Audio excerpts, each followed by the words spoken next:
Merci Madame la députée. Monsieur Paul Molac. Oui, je vous remercie, Monsieur le Président. Donc, on a parlé de beaucoup de choses. Alors, on a parlé de la taille, on a parlé d'économie, on a parlé de sentiment d'appartenance. Alors, moi, je vais parler d'aménagement du territoire, parce que finalement, c'est ça qui est important. Quand on nous vend une grande région, eh bien, quelle est la solidarité qu'il peut y avoir dans cette grande région? Et évidemment, moi, je pense à la périphéricité. Parce que quand on, par exemple, pourquoi est-ce que le TGV se fait entre Paris et Rennes? C'est parce que c'est la région Bretagne qui en paye une bonne partie, y compris d'ailleurs à partir de la Mayenne.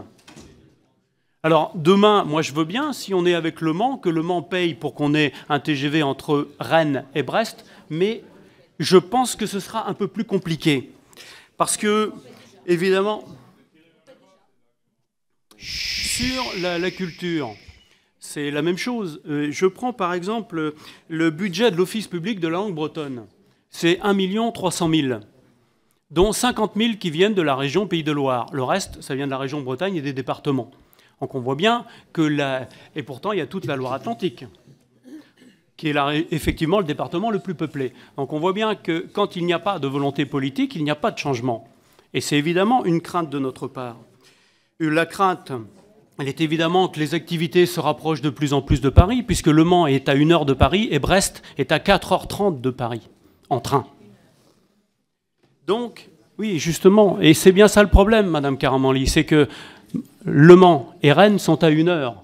Donc, on va effectivement avoir peut-être des coopérations importantes entre Le Mans et Rennes, quoi qu'il y en a déjà, parce que la région Bretagne, c'est la région qui a le plus de coopération avec toutes les autres régions françaises, y compris d'ailleurs avec les Pays de Loire, mais y compris aussi énormément avec la Loire-Atlantique, parce que par exemple, le comité régional touristique,